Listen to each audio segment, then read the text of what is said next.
Good afternoon. Thank you so much for joining us in SACAC's first live webinar. According to the brief straw poll we did at the start of today, we have an overwhelming representation from the college and university side, with 55% of our viewers hailing from a college or university. So thank you so much for joining us. We're so glad that you are here. Today we'll be discussing the College Board's redesigned SAT. In addition to hearing directly from the College Board, we'll also talk with individuals on both sides of the desk to learn about their experiences with the redesign. We also have a special guest of a rising senior who's experienced both the old and the new SAT, and we'll get his opinion. A few things to note. While the panelists can't see your smiling faces, you'll be able to submit questions live, which a few of you already have, so glad to know that you know how that works. If you have questions for a particular panelist, please use the Q&A button at the bottom of your screen to ask it. After each panelist, I'll moderate those questions to the particular panelist. If it's a more personal question in nature, please provide your email address and we'll do individual follow-up on those questions as well. Remember that if you have to duck out for any reason, that's fine, because we will be recording this and it will be available online directly following the webinar.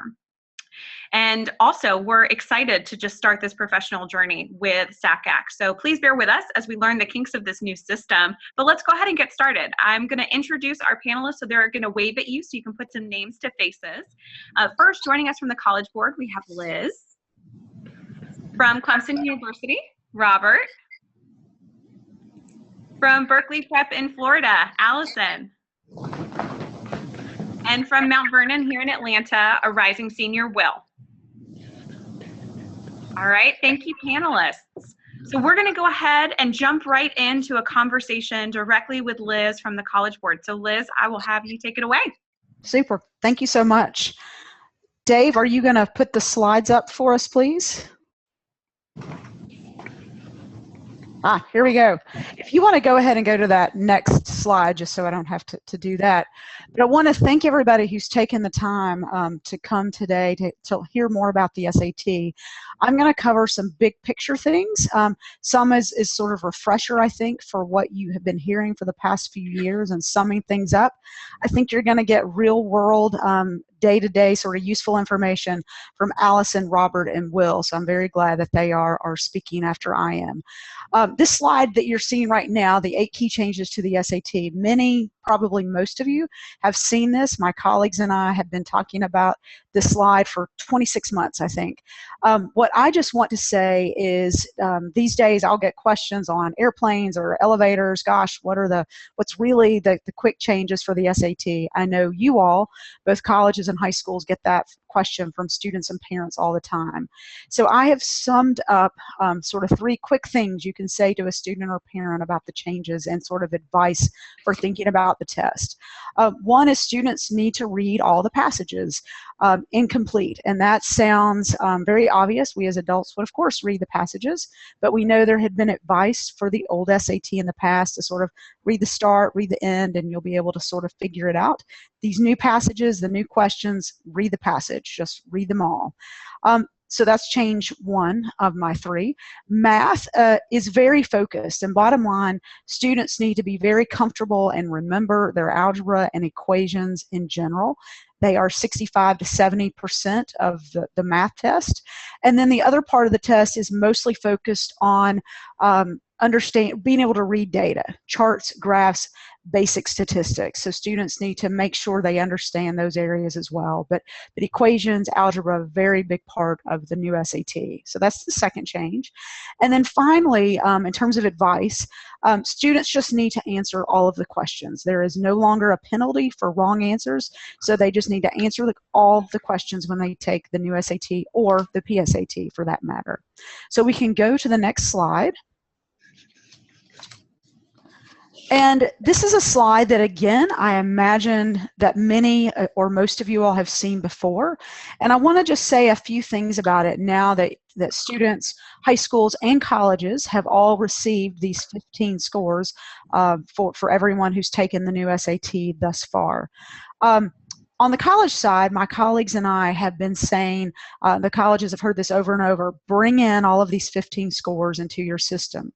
And the reason why, as a reminder, is Over time, once students have enrolled and finished a freshman year in the spring of 2018, you'll be able to do research using these scores to see what data means on your campus. And a great example is perhaps your math department with the new SAT using concordance has said students for a certain math course or a certain major now need a 550 on the new SAT math section to take this course or be in this program. That's great. But it may be that your math faculty in the next few years say, well, gosh, we want a better way to know who has higher level of algebra knowledge when they come into our courses. To do that, you would, if you've pulled all the test scores in, you've got those sub-scores there at the bottom right, and you can do analysis pretty easily on how students in your freshman year math course or courses have done using those sub-scores and figure out perhaps there may be a secondary score you use for placement or even for admission into certain programs. Certainly you can do the same on the English side as well.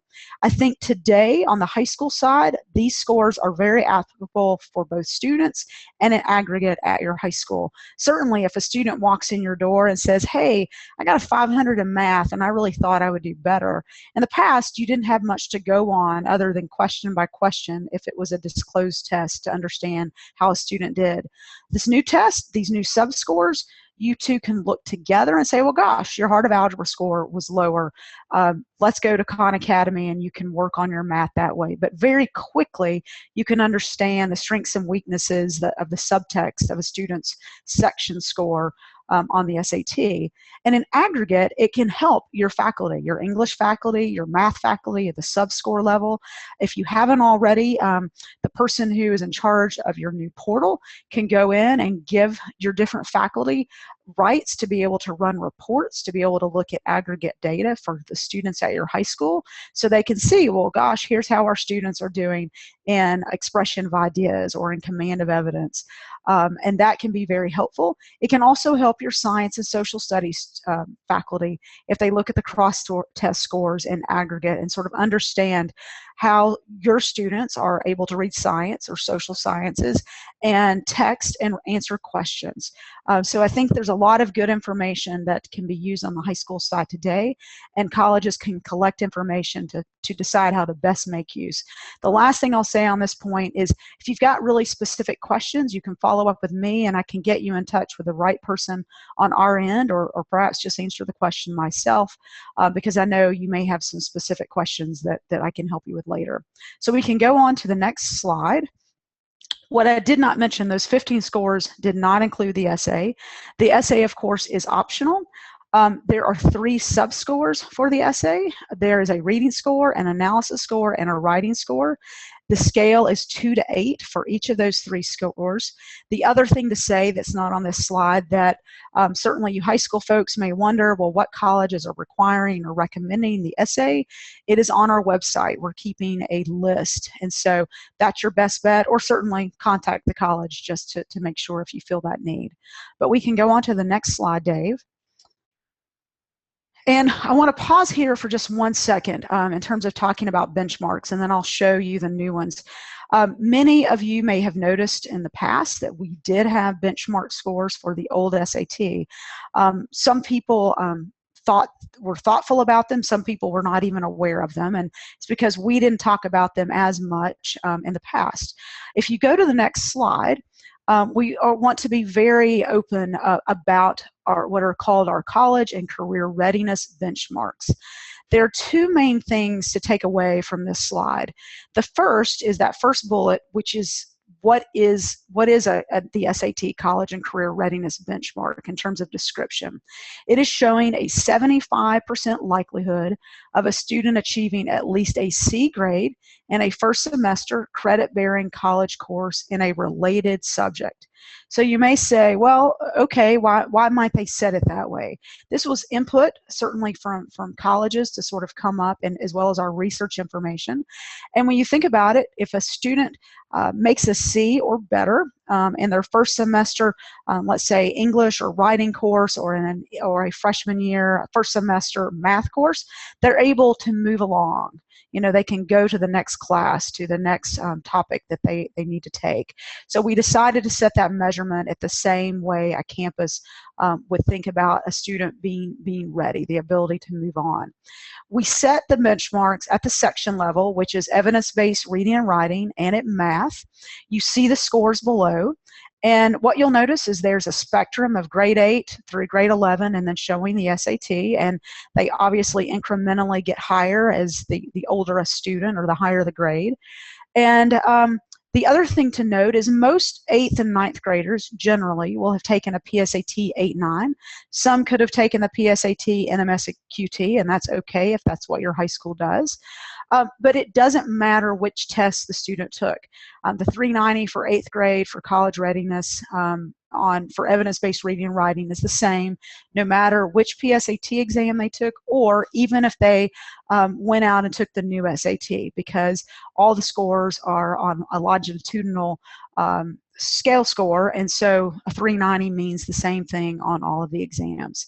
The last thing I will say, as you have already noticed, or you're noticing today, there is a somewhat of a difference between math scores are higher than the evidence-based reading and writing scores.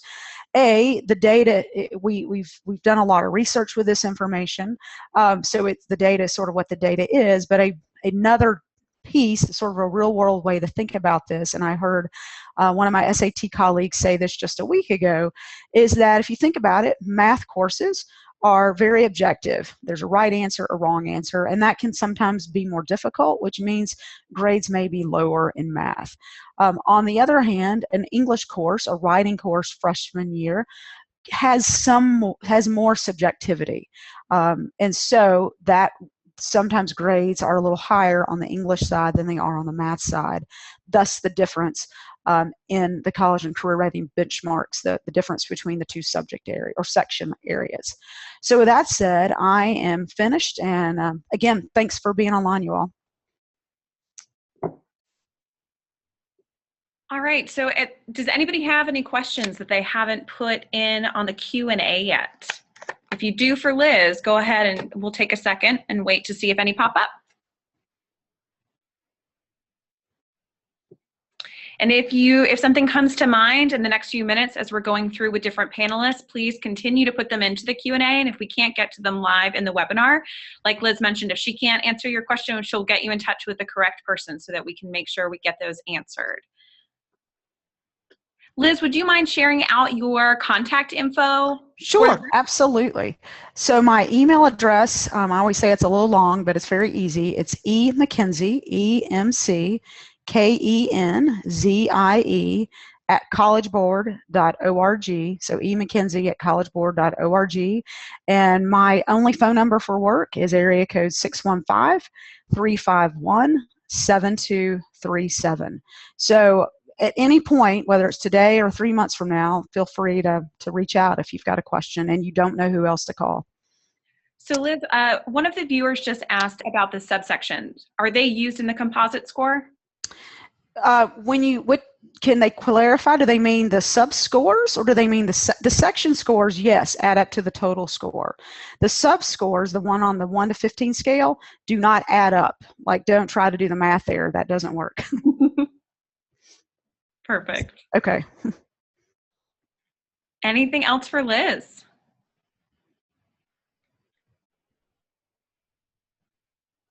Great. Well, thank you so much, Liz. We really appreciate it. Super. Thank you, Erin. So before we move on to get Robert's perspective from the college side, we want to just friendly remind you that Friday is the deadline to register your staff for dry run. At least 55% of you are from the college side, and I guarantee that there's probably at least one new staff member in your office. So don't miss this opportunity to expose new admission officers to the profession, let them meet folks on the college and the high school side. It's a great way to really empower your staff to hit the road ready in the fall. So you'll see the deadline, the cost, and the link on your screen, and you can register directly at the SACAC site. All right. Well, Robert, you're going to give us some really interesting perspective into the university side, in particular, how you're preparing your staff to receive this first cohort of students who have taken the new SAT. So we're excited to hear what you're doing and what tips, tricks, and advice you have for other admission offices around the country. So I'll let you take it away. Okay. Thank you, Erin. Good afternoon, everyone. It's good to be with you today. Dave, if you want to go ahead and roll up the first slide. There we go. Okay. You'll notice that the title of this particular screen has to do with concordance. And of course, the concordance tables that Liz mentioned to have been out since early May. And I began to think about this because if it was just, say, the content of the ACT, the SAT, things wouldn't change that much in terms of how we communicate with students. But because of the concordances and because of the changes in the scoring, this is where it's going to become a little more of a challenge for those of us on the college side. From that, I created a new term, and it's called concordance. It has to do with communicating everything that is going to be going on about concordance, because it is going to be so important. The way we communicate, not only with our students, but with our families, with our faculty, with our own admission staff, with high school counselors and CBOs and others that we work with, and all of our other stakeholders. The communications are going to be so important regarding concordance. So keep that concordance in mind. Next slide. Okay, just a second for my own personal version of the Antique Roadshow. Don't know how many of you have ever seen this before, but back in the mid-90s, when the College Board recentered the SAT scoring scale, this was our tool for concordance. And it was real easy. You could just slide it up and down. The original scale was on one side. The recentered score was on the other. You could do it backwards down here. Verbal on one side, math was on the other. That was all we needed. But now it's a little different thing, because we've got 8 different concordance tables that were released back in May. And obviously we've moved on in terms of technology, as have our students and others. So now the way you're going to find these concordance tables is not with a slide rule, so to speak, but with an app. The College Board has developed a smartphone app that is out there for both the iPhone as well as the Android. It's something that you can obviously put on your phone, but you can also put on your pad as well. And this is one of the first chances that we had to use it was in the middle of May. About 5 days after the concordance table came out, we had a visitation day for prospective students.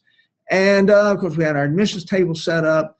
But we used our office iPads, and instead of using them that day to show pictures of the campus and the like, we used those to show the SAT score converter. And of course, in a college day session, you're not real comfortable, maybe sometimes with just, everyone crowding over a cell phone. So if you use pads on the road, I would strongly encourage you to load the converter to those, because it's a way for you to show how scores will convert, and you can show it to a number of students at one time. There's also a web-based version of the score converter. That's another good one to have, especially if you're in your office and you've got a family, and obviously you don't know them well, you're not real comfortable just bunching up to hover over a phone, but with the web-based app, you can put it up on a screen, and families can look at it that way. Then there's also the large scale concordance, and that's going to be very advantageous for higher ed institutions. We'll be using that this fall. I'll talk about that more in a minute when the time comes for us to convert a large number of scores in a very systematic fashion and to get them loaded into our database. Next slide. Okay, there are 3 levels of concordance, and I mentioned that there are 8 different tables that are out on the College Board website. First of all, you've got the ones that are total score concordance. The first one that most folks will think of is taking the critical reading and math on the 1600 scale and applying it to the new evidence-based reading and writing, which is on the 1600 scale as well. The second will take a 2400 scale of the old test SAT, the critical reading, writing, and math, and applying that to the new evidence-based writing and mathematics.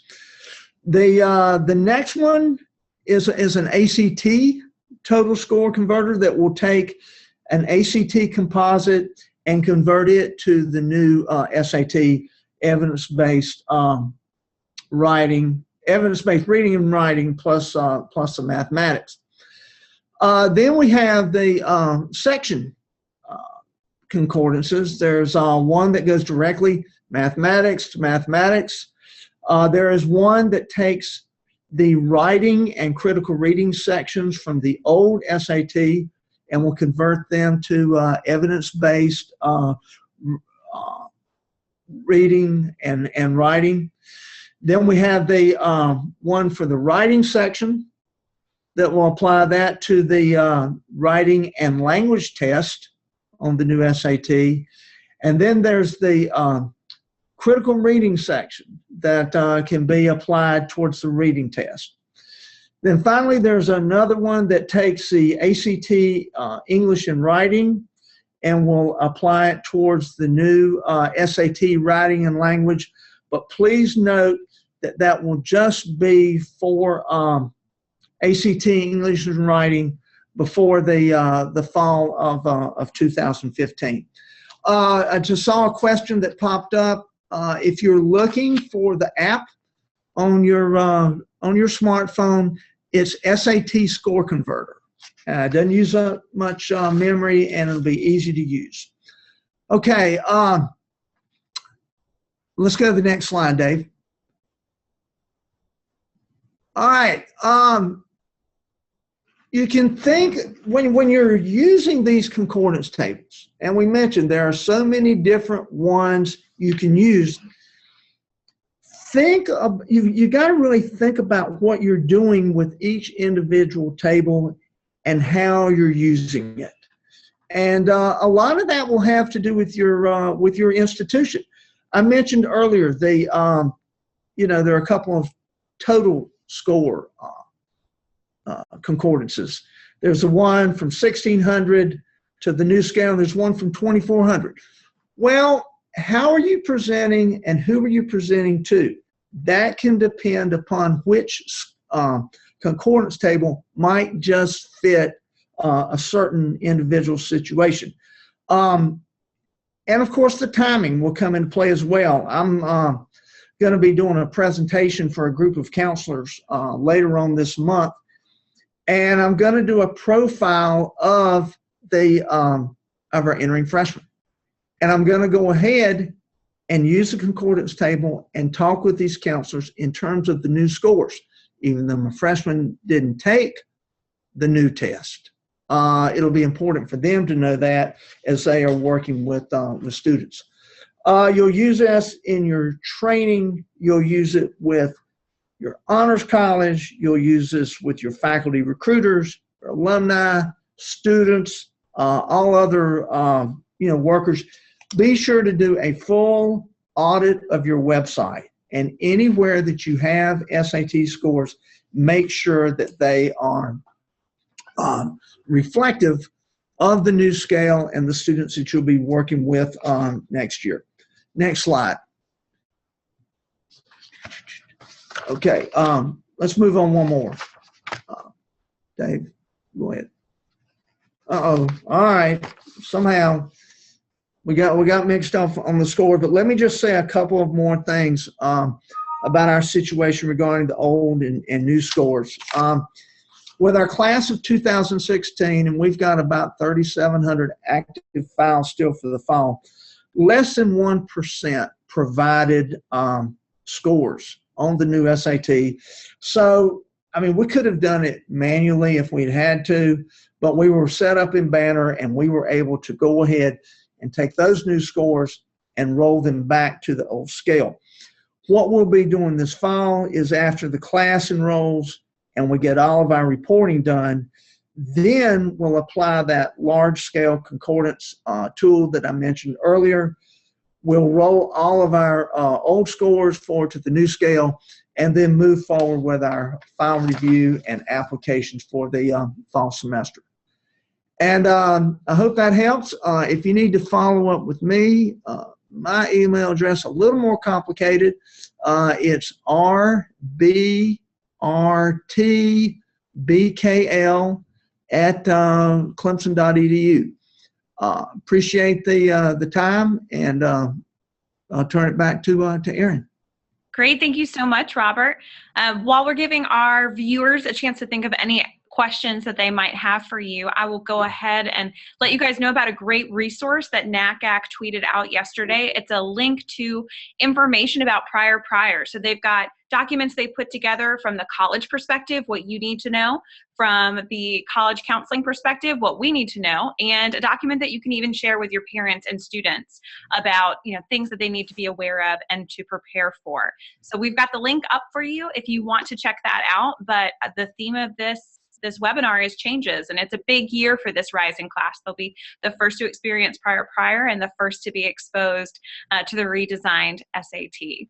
So are there any questions for Robert before we keep trucking on? Great. Oh, we've got one that popped up. Let's take a look. So a viewer asks you, Robert, how do you calculate an old score to a new score if you're only provided with ranges? For example, if you have a 1090 SAT two-part on the old, that's equivalent to what on the new? How would you direct that person? In other words, if they had a 1090 on the old, we would, there's that total score concordance that we could take that 1090 and move it forward, and the 1090 would be an 1160 on the new scale. Now, if I had the time and could get the more information from the student regarding their evidence-based reading, writing, math, but the critical reading and writing from the old test, it would be a better way to give them a more exact concordance. But in general terms, I would use this scale that's up here. Yeah, it seems like these will be great resources that we'll be continuing to refer to, whether it's on the web or on one of the apps that we can download to our computers or to our iPads. And don't forget that with this webinar, when we post the link, we will also be posting a link to the slide deck and any important links to the College Board website to help you directly get to some of these resources that we've discussed. So the tables specifically, and Robert, you might have already played around with this. Are there printable tables on the College Board website that you've seen?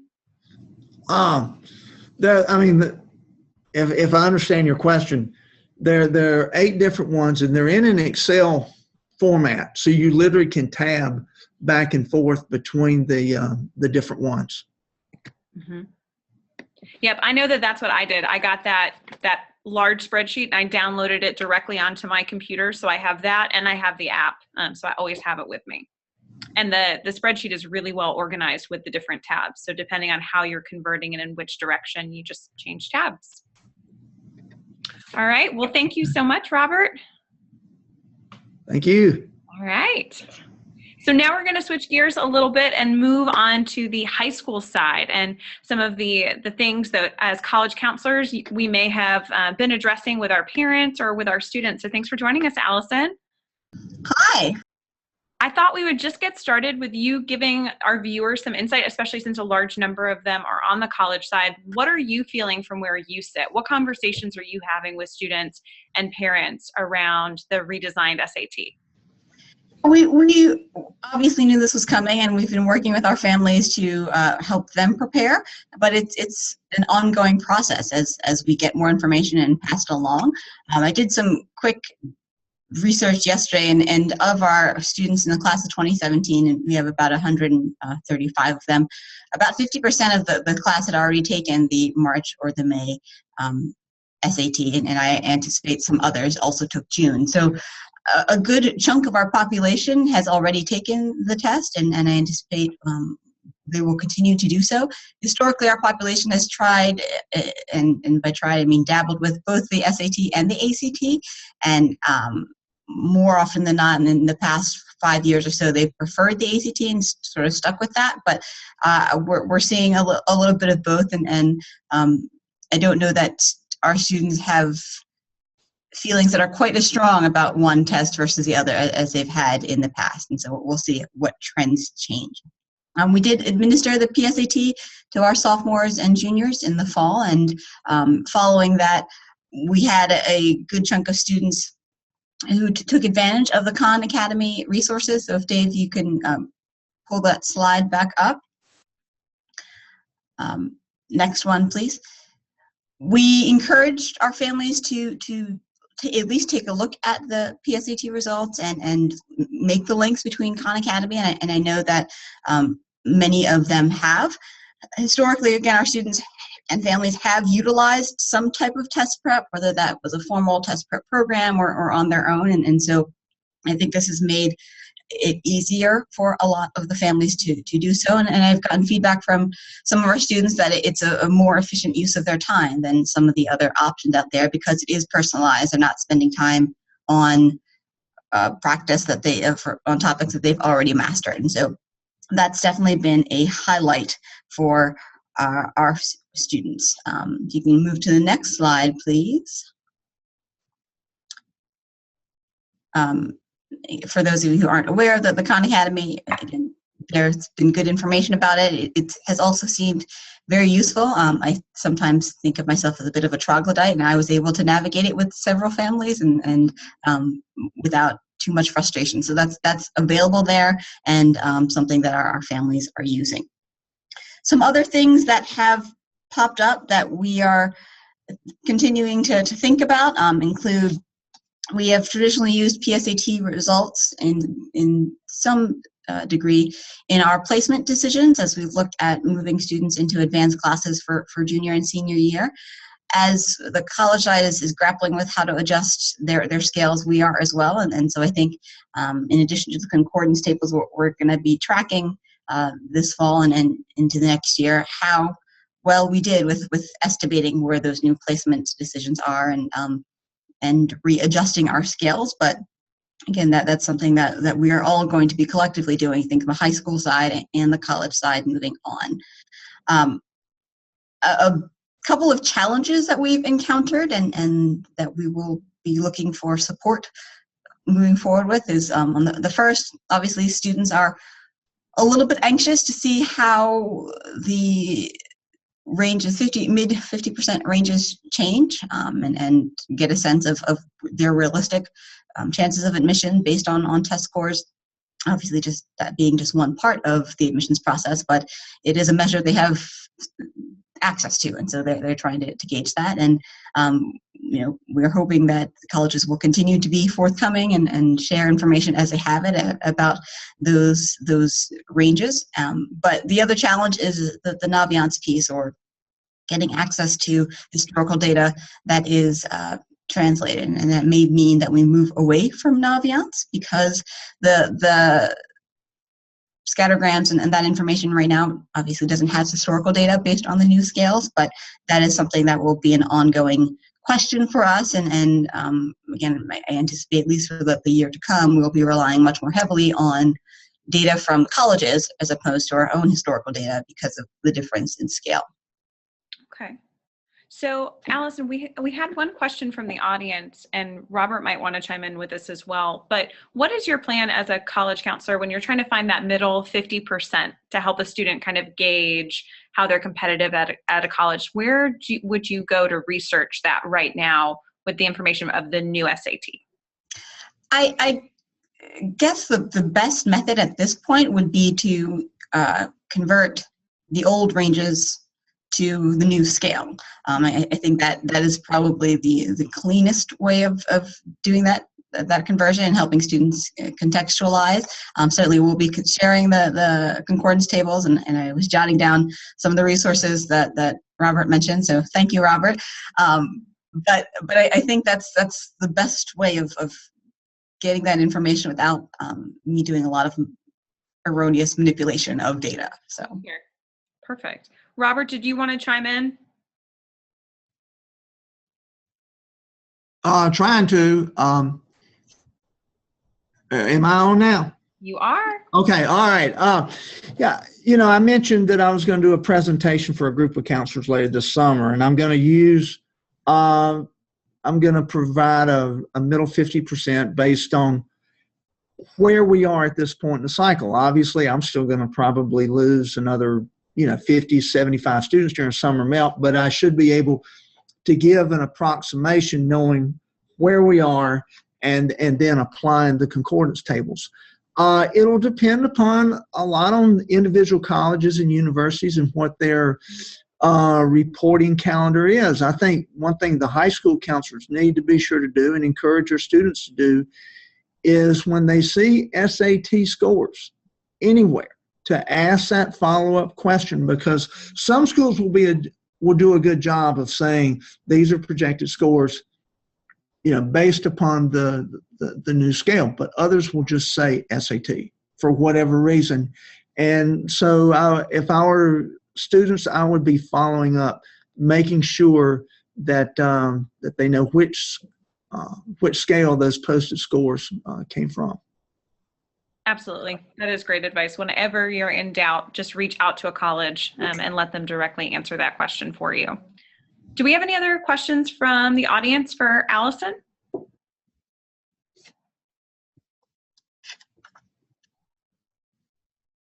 Okay, well, thank you so much, Allyson. My pleasure.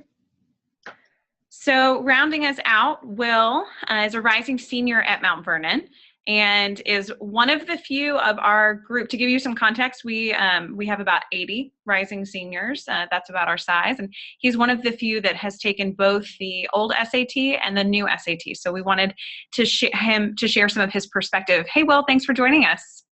Yeah, thanks for having me. So Will, tell us about some of the differences that you noted between the old and the new SAT.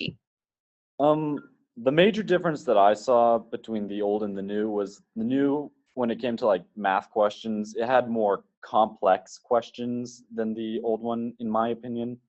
Like they would have different parts. They did have some like harder questions, just in general harder, but for the most part, they were just more complex and really had me think a lot harder than the old one. And if I remember correctly, you did some test prep before you took the old SAT. Is that right? Yeah, I did a little test prep before the old. And did you feel like that translated to also help you be better prepared for the new one? Or did you feel like you kind of had to start over? I felt like the experience of studying for the old SAT, it definitely helped. It's always good to get that extra studying in. But for the most part, yeah, I'd say it helped me prepare for the new SAT as well as the old. Great. And, we hope that you and your friends don't spend all of your free time talking about your college process. And I'm sure that you don't, but has the conversation come up at all? What's the vibe at your house about this change between your friends, anything like that you've noticed? Well, like you said, my friends and I, we don't really talk about our SAT scores all that much, but from what I've heard, no one's really having any anxiety over the new SAT. No one's really worried. No one's having issues. And also back at home, we're not really particularly worried or anything about the new SAT. It's treating it just as equally as the old SAT. And you guys actually, I think you showed me your sheet before. You've used the score converter. Do you have it with you? Yeah, I have it right here. Yeah. So tell them what you did. I have right here, I have my old SAT score converted to a new SAT score, what it would look like if that score was on the new SAT. And I also did the same thing for my new SAT scores and converted it to the old one, so I could sort of compare. And I have them also converted to ACT scores. Just, I haven't taken the ACT, but it's good to know that, just information that it's helpful. So it was easy for you to find the concordance table and the conversion charts to figure that out? Yes, I'd say it was relatively easy. Okay. So with your new information, when you think about applying to college this fall, do you know which scores you'll send? Will you send your old and your new, or just one or the other? What's your thought? For the most part, I'm going to be just sending my new scores rather than my old ones. I just feel like they would help me get into college a lot better. Mm-hmm. Awesome. Well, thank you so much. Well, do we have any questions from our viewers that they want to ask of a current student who's taken both the old and the new SAT and is brave enough to join us in his summer to share? Okay. It looks like we're good. So if all of our panelists want to join us back on screen, we'll open it up for a minute or two just to see if there are any other questions and that we would want to bring to the panelists. So Will, it looks like you do actually have a question. You ready? Oh, here we go. So if you are willing to share, people are curious what you scored on the old SAT versus the new SAT, and they would like to know why you're choosing to send your new score. And that's up to you. I can trust you guys, right? Yes, I can trust you, right? Yes. I have right here, if I'm reading this correctly, on my old SAT, I scored a 1630 on the old SAT, which if I calculated this correctly, it was converted to a 1170 if it was the new SAT. And my highest score for the new SAT is a 1260, which if converted to the old SAT scores would be a 1760. I just feel like, so obviously there's a difference between the old and the new. I have a higher score on my new SAT rather than on my old SAT. And just to clarify for the audience, how many times did you take the new SAT? I have taken the new SAT, if we're just counting the actual SATs. I also took a bunch of practice SATs during the weekends, but I've taken 2 actual new SATs. Okay, perfect. And Will, you've got another question. So one of the viewers would like to know if it felt a little bit more math heavy. How did the math section feel to you? Overall, I'd say, in my personal opinion, the math part was the more affected in the SAT. I didn't see much of a difference in the English section. Mm-hmm. But the math SATs, they just had more complex questions, like I said earlier, in my opinion. I mean, there were some ones you could just get right off the bat, but for the most part, I could definitely tell just by taking it. I couldn't really point out any specific questions, but you just know that the new SAT, it's different. Okay, good. So Robert, this question looks like it's for you. From the college perspective, are you encouraging students to still send all of their scores across all administrations? What will super scoring even look like for you this year? We've always encouraged students to send us all administrations and then let us take care of making sure that we pull the scores that are most to the student's advantage, and that would be the same case here.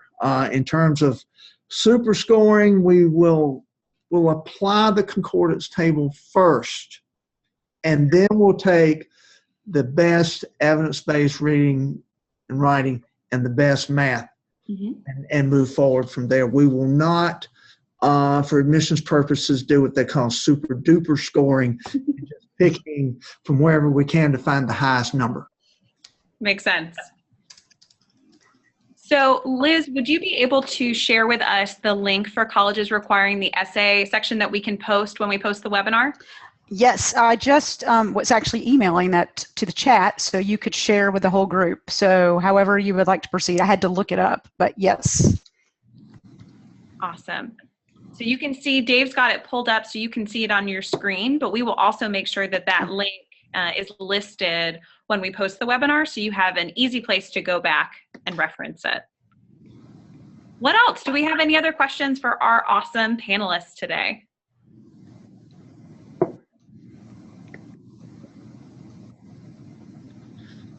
All right, well, we want to be good stewards of your time, so we will go ahead and sign off and say thank you. Thanks for bearing with us with our first ever live webinar on SACAC. A special thank you from Dave and I to our panelists for joining us today. Nobody wants to see us talk all day, so this is all about you guys.